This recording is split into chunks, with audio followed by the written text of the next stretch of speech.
Alright, this is for 240, and I do not recommend this issue. Repeat, I do not recommend this issue. It is bad. This is the first appearance of the Egyptian gods in the Marvel Universe. The important one being Seth, because he goes on to be a major recurrent enemy of Thor. It has a really nice splash page here, Thor flying through space. This is one of the few enjoyable bits of the issue. Let's talk about the credits. This is plotted by Roger Thomas, drawn by Buscema. Decide yourself which Buscema it is. And it is written by Bill Bungalow. It is a decent set of credits, but what we have here is a story bridging the gap between two runs on the title. And I think the main problem might be this is trying to wrap up and resolve outstanding plot lines from the last run so that the next writer doesn't have to deal with them. This is following Gary Conman's run on Thor. At first, I thought maybe this was because of his departure as editor-in-chief, but it is a year too early for that. Instead, he just left Thor without resolving major story arcs, apparently. The next run will be Lenny Wen, and there will be some Jack Quimby covers, and later on there will be some early artwork from Simon Waltonson. The story here, I think there are problems with both Roger Thomas's plot and Bill Bungalow's writing, but I will begin with the story. All the things have already happened, and now Thor is arriving to be told what has happened. And that can work, obviously. Thor coming along and observing whatever is meant to have happened. But this does it in the worst way possible. The gods of fairyland, they are all feeling weak and losing their godly strength. Rather than have any of those characters say that they feel weak or recognise something themselves, we have to make it so that it is Thor who recognises it by fighting his friends for no reason and then telling them they're not as strong as they normally are. Awful plotting, legitimately dreadful. The scripting isn't much better either. I don't think Bill Bungalow writes the gods correctly. He gets the idea that they speak a bit fancy and a bit different, but they probably don't hurl insults at each other like thou overstuffed cabbage. That's more the sort of random nonsense I say on this channel. We have a nice panel of some bad guys on the bottom of this page. We really are setting the bar low for quality in this. The backstory is that in Gary Conman's run, Anthony Hopkins, he went to Earth to learn and experience humanity. He did a Secret Wars too. He became a farmhand in California. These cutaways I get after I have recorded it, so I don't know what I am showing now. Could be anything from a picture of Anthony Hopkins milking a cow to a cover where Thor is saying, Where's me daddy?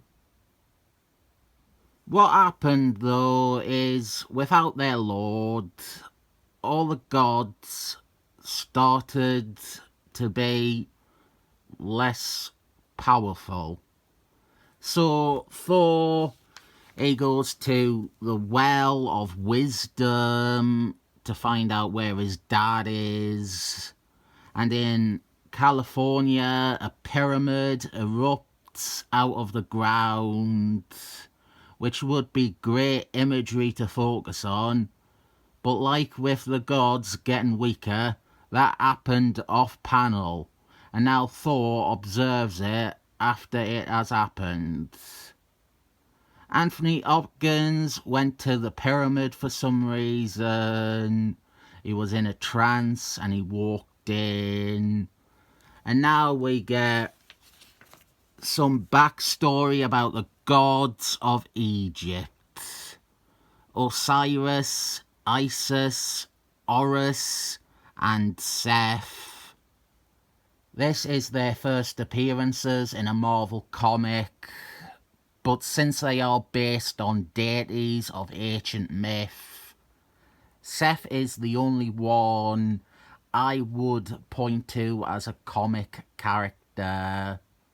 He has a lot of appearances in Thor as a supervillain, and I think, much like Thor himself, Seth is enough to count as a unique comic counterpart. I will talk about Seth more in the next part, if he bothers to appear anymore in this story. Seth is an interesting villain, but this is our introduction to him, and he and the other Egyptian gods, they are set up as direct parallels to Thor and Fairyland. Horus is Thor, Seth is his evil, scheming half-brother. Very crappy. And Seth doesn't appear anymore in the issue after this backstory section. And what we actually focus on is his half-brother, Horus. And thank this page, by the way, this page which is actually good and entertaining. Thor fights Horus here. It is the best page of the issue that isn't just imagery. If not for this bit with them fighting, I was prepared to rip this up at the end. I don't think about Horus often, if at all, but I do have some, I don't know, affinity or whatever for Horus. Horus appears in Phineas the End in a much better looking bird form. He actually does some significant stuff because the bad guy in that story is from ancient Egypt.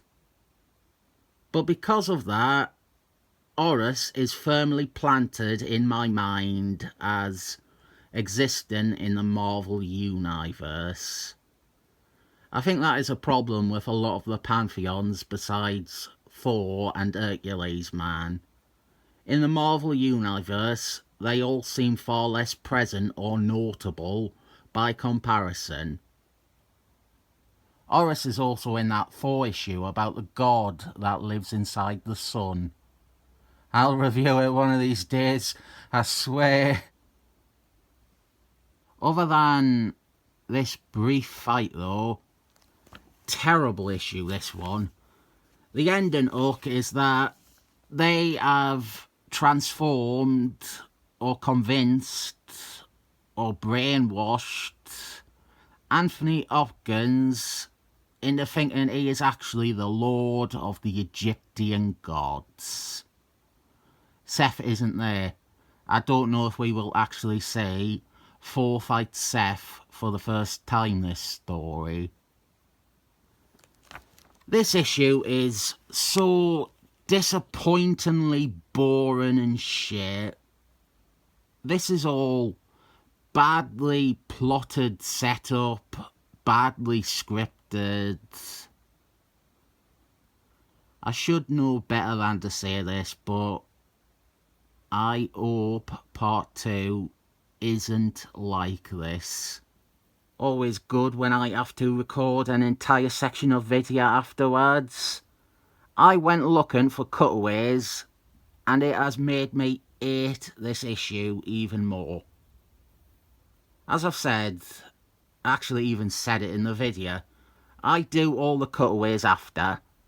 The information I share is from memory.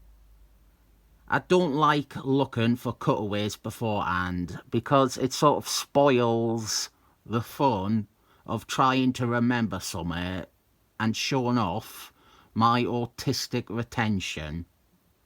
When I looked for cutaways of Anthony Hopkins on Earth, my first port of call was Thor 239, the issue before this. Turns out the thing with the pyramid apparently happened. We saw the entire scene. It was there where we actually had the first appearances of Osiris, Isis and Horus. And we saw Anthony Hopkins going into the pyramid in a trance. That issue was written by Roger Thomas, no Bill Bungalow. It was the first issue without Gary Conman writing. The thing is, to me, that makes this issue even worse. It's not that I missed part of the story that is bothering me. It's that we're getting such heavy recaps of shit from the last issue. This isn't recapping for a reader. This is repetition for the sake of padding. It's presented as if it is new information to the characters and the readers.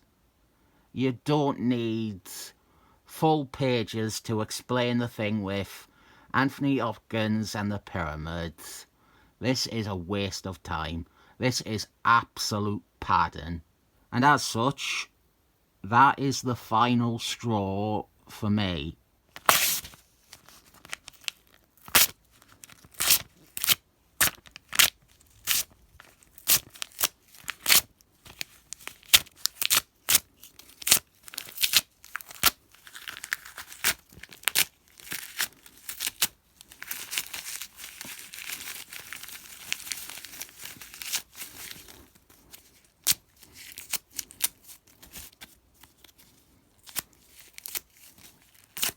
There's 2.5 pages in here worth something, and the cover is alright, but Horus is miscoloured as Seth, which annoys me a lot.